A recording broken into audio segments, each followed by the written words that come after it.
Assalamualaikum warahmatullahi wabarakatuh.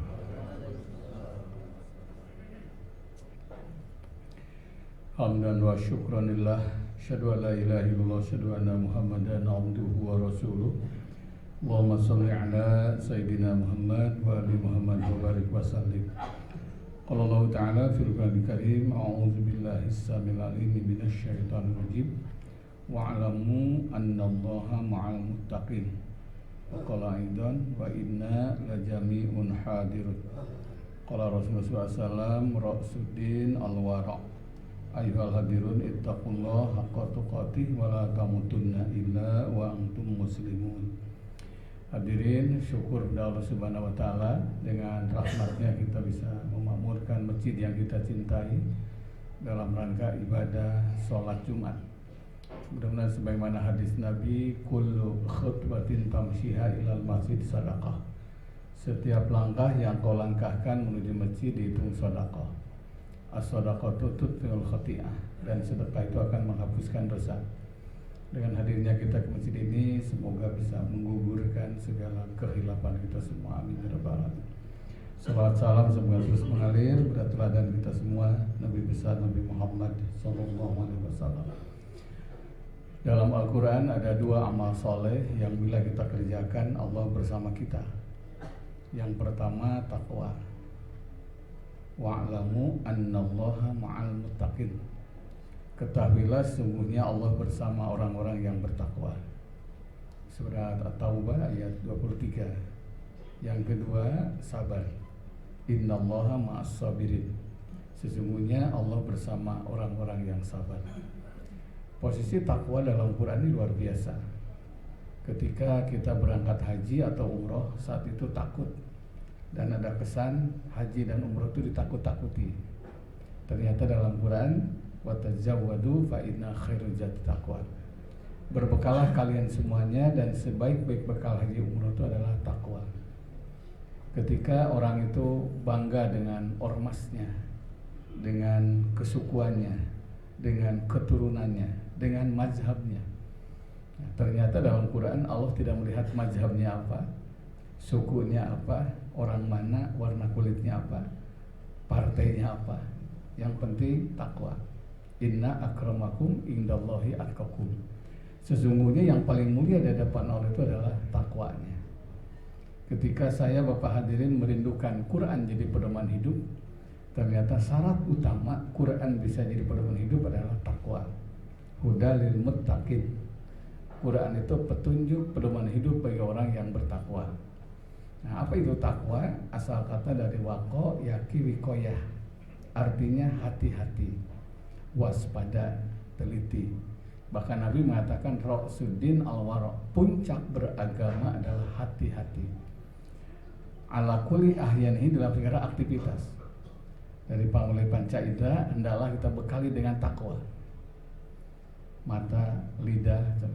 Ini kasus oknum anggota dewan gara-gara 5 huruf kata-kata tolol, maaf, itu masya Allah luar biasa.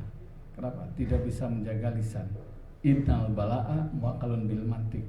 Sesungguhnya bencana itu berawal dari lidah. Tapi sisi lain, kalau lidahnya bisa dijaga dengan baik, salamatul insan fi hifdzi lisan. Selamatnya manusia tergantung pada lisannya. Lisan yang mana yang bisa mencelakakan? Yang tidak takwa. Ketika saya Bapak hadirin punya anak ingin soleh, ternyata nggak cukup pesantren. Kalau tamatan pesantren soleh semua, harusnya tamat pesantren itu soleh semua. Banyak oknum yang kadang-kadang masya Allah pesantrennya 20 tahun, ujungnya malah merusak. Ada yang sangat penting, dengan siapa anak itu bergaul. An-nasu ala dini khalilihi. Manusia itu tergantung agama temannya. Fal yang dur ahadukum mayu khalil. Hendaklah setiap orang tua meneliti dengan siapa anak itu bergaul. Kasus sejarah negara kita luar biasa ya. Dulu yang namanya DN Aidit ya, namanya Aidit, Ahmad Aidit kalau nggak salah. Itu bapaknya tokoh agama, suka azan, suka baca Quran. Ternyata apa yang terjadi? Sekolah salah gaul, namanya diganti DNA ini. Kenapa? Salah gaul, tidak takwa. Asal lagi, Sidoarjo sama. Saya pernah mendatangi satu pesantren, satu masjid perbatasan Sukabumi Cianjur waktu gempa. Pak Ustadz, ini masjid rata dengan tanah. Padahal kami sebelumnya baca ayat kursi 1000 kali, Fatihah 1000 kali, bahkan hatam pula. Setiap pondasi disiram dengan air doa. Tapi kenapa ayat kursi roboh dengan gempa? Ini saya datang ke sana, apa yang terjadi? Hadirin yang dimuliakan Allah, saya bilang, Pak, ayat kursi tidak cukup, harus diimbangi dengan konstruksi. Jadi kita jangan terjebak dengan ritual sementara akal tidak dilaksanakan. Kasus Sidoarjo sama, coba lihat. Sudah tiangnya kecil-kecil, besinya pun kecil-kecil. Harusnya layaknya 2 lantai, ini 4 lantai. Makanya kerja keras penting, tapi harus kerja cerdas. Akal harus dilibatkan. Kenapa? Tidak takwa. Dalam Quran bahkan la takum fihi abada. Jangan kalian sholat selama-lamanya kecuali masjid yang usisa la takwa, yang dasarnya takwa, konstruksinya kuat. Yang kalau kita sholat itu nyaman, tenang, tidak takut gempa. Kenapa? Karena ternyata salah satu syarat masjid dalam Quran adalah amna, nyaman, takwa. Itu yang disebut dalam hadis, ittaqu firasatal mu'minin. Hati-hati dalam firasat orang yang beriman. Sholat pun harus hati-hati. Mana masjid yang aman, parkirnya aman, pengerasuannya aman, tempat wudhunya aman. Di satu masjid ada baju di satu masjid, sepatu 6 pasang hilang. Kenapa? Tidak takwa. Masjid itu aman, nyaman. Ini kita jangan hanya baca terus saja, tapi konstruksi tidak diimbangi. Nah, makanya libatkan. Saya sampaikan ke beberapa, alhamdulillah sekarang dari 40.000 pesantren masjid hanya 5.000 yang memenuhi syarat. Libatkan orang-orang pintar. Nah, kenapa? Tidak identik ajingan itu tahu masalah konstruksi. Ukuran masjidnya berapa besinya, konstruksi tanahnya gimana. Sehingga kalau saya bapak hadirin pesantren anak harus patuh aktif, patuhi. Tapi aktif ngasih masukan. Anak pertama yang saya sampai pesantren di Bogor pertama kali. Ternyata kamar mandinya licin, jatuh. Pindah ke Subang. Adiknya ikut. Apa yang terjadi? Borok. Lapor ke ustadznya. Oh, itu pijadion namanya. Pijadion jadi borok. Hanya kita patuhi. Saya bilang, Pak Ustadz, coba dirikan satu alat yang bisa ada air yang bersih langsung diminum. Anak yang ketiga sama, buduk juga. Yang terakhir sama juga. Nah, kenapa? Bunyadin an-nazofah. Hadisnya jelas. Agama dibangun dengan dasar kebersihan. Kalau ingin tahu orang itu beragama atau tidak, bersih. Dan bersih itu termasuk salah satu yang dijadikan bab pertama seluruh kitab. Itu pasti bab toharoh semua. Makanya kalau ada pesantren sekarang ini, Bapak hadirin semuanya aktif masih masukan. Ini tiangnya kecil, ini tiangnya kecil, penting disampaikan. Kenapa? Ini menyangkut nyawa orang. Ya, puluhan orang meninggal. Semua orang tua pasti ingin anaknya soleh. Datang ke sana, ternyata tidak nyaman. Ujungnya kematian. Walaupun pasti orang yang meninggal dunia ketika sholat itu pasti syahid fisabilillah. Dan dijamin dalam hadis, laki Allah, dia akan berjumpa dengan Allah. Walam yakun bainahu wa bainan nabiyina illa daratun nubuwah. Tidak ada perbedaan antara dia dengan para nabi kecuali 1 derajat. Di rumah sama. Sudah 13 orang yang saya nengok kenapa meninggal. Di mana? Di kamar mandi. Sarannya apa? Takwa. Ini sudah licin, udah siram aja dengan semen atau dibalikan. Kenapa? Sudah tidak hati-hati, jatuh, kepala kena bisa meninggal. Dan ujungnya innalillahi wa inna ilaihi raji'un. Saya bapak hadirin ke dokter sama. Ada kasus yang sangat luar biasa. Suaminya tiba-tiba pingsan, panik, telepon rumah sakit terkemuka. Tolong siapkan dokter ahli. 3 disiapkan. Terlalu percaya, lupa bahwa ada bekal yang sangat utama, takwa. 3-tiganya dokter salah analisis. Kalau salah analisis pasti obat yang diberikan salah. 11 hari pingsan, pergi ke Singapura. Pulang dari Singapura ada rekomendasi, orang ini hanya bisa bertahan 3 bulan kecuali ada keajaiban Tuhan, karena banyak saraf yang putus. Kaget keluarga. 1 minggu sebelum 3 bulan manggil saya, Pak Ustadz, saya divonis 3 bulan lagi. Kenapa? saya salah analisis dokter, obat yang berikan salah, di banyak saraf yang putus. Saya pingsan 11 hari 11 malam. Saya tanya waktu itu, apa yang terjadi selama pingsan Pak? Beliau cerita, Pak Ustadz, dia bahasa Sunda, sehingga nganyang ke akhirat. Seluruh kelakuan saya terbuka semua. Dan sekarang saya ingin tobat sebelum wafat, ingin bertobat. Di pingsan itu penting juga ya, supaya orang itu tobat bahwa ternyata ada kehidupan setelah dunia ini. Ketika ibunya ngobrol, Pak Ustadz, Masya Allah. Jadi kalau saya Bapak Hadirin pergi ke rumah sakit mana saja, dokter apa saja, tanya dampak obat itu apa. Karena tidak ditanya atau ditanya, harusnya dokter menceritakan dampak obat ini. Saya waktu rumah sakit tiba-tiba mual tapi nggak keluar. Saya panggil perawat, ini ada obat apa? Ini Pak, antibiotik. Harusnya kamu bilang sebenarnya antibiotik ini dampaknya ini, tolong cabut, ganti obat yang bisa makan. Nah, saya baru sadar dari pagi belum makan. Saya langsung merem. Apa kata perawat itu? Oh, dicabut obat iya mah orang mau ke bagian gede. Ini saya ngadu ke direkturnya, ya itu Pak Ustadz, obat tertentu itu untuk direktur segini, untuk dokter segini, untuk perawat segini. Jadi kita jadi kelinci percobaan. Makanya sehat itu penting, tapi tetap hati-hati.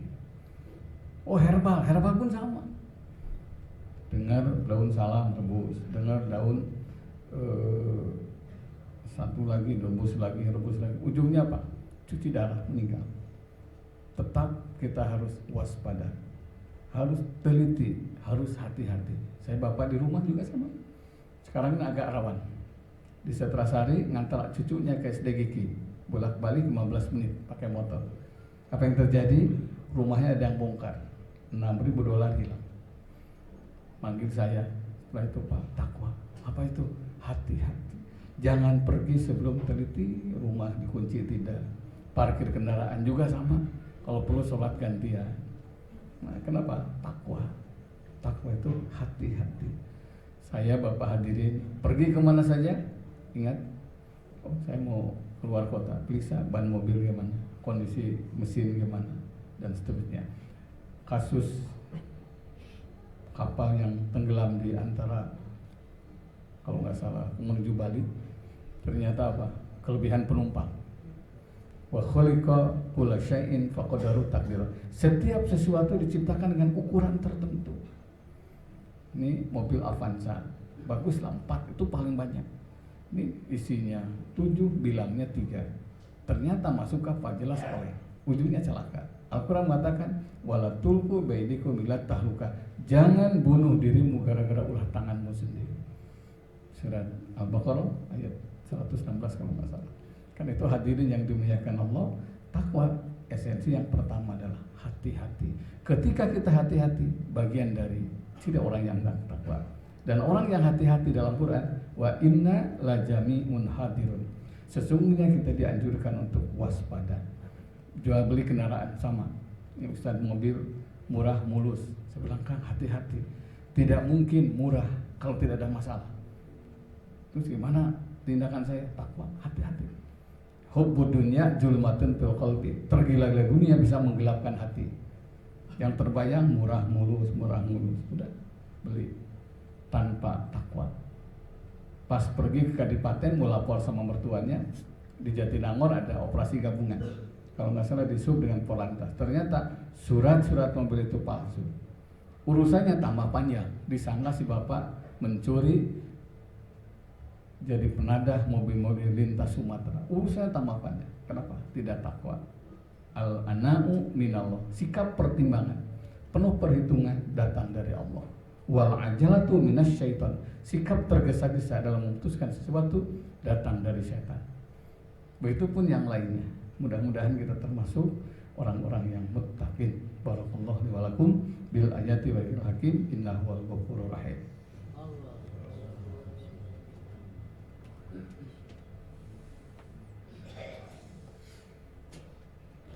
Hamdan wa syukranillah, syahadu an la ilaha illallah, syahadu anna Muhammadan abduhu wa rasuluh.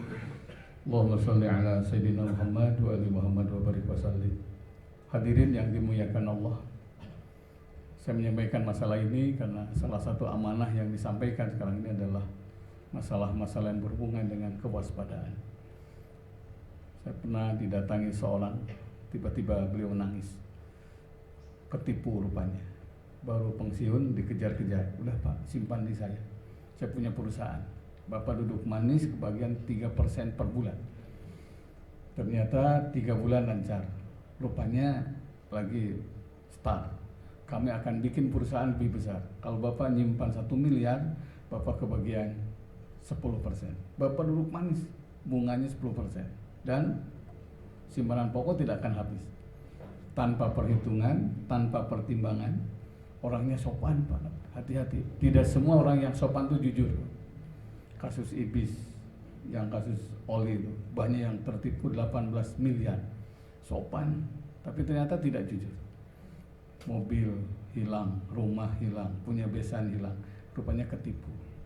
Al-ana'u minallah, sikap pertimbangan, penuh perhitungan datang dari Allah. Wal ajalatu minasyaiton, sikap tergesa-gesa dalam memutuskan sesuatu datang dari setan. Mudah-mudahan dibimbing terus oleh Allah sehingga kita dalam bertindak, dalam berbuat dihiasi dengan ketakwaan. Allahumma sholli ala sayyidina Muhammad wa ali Muhammad wa barik wa sallim. Amin ya Allah ya rabbal alamin.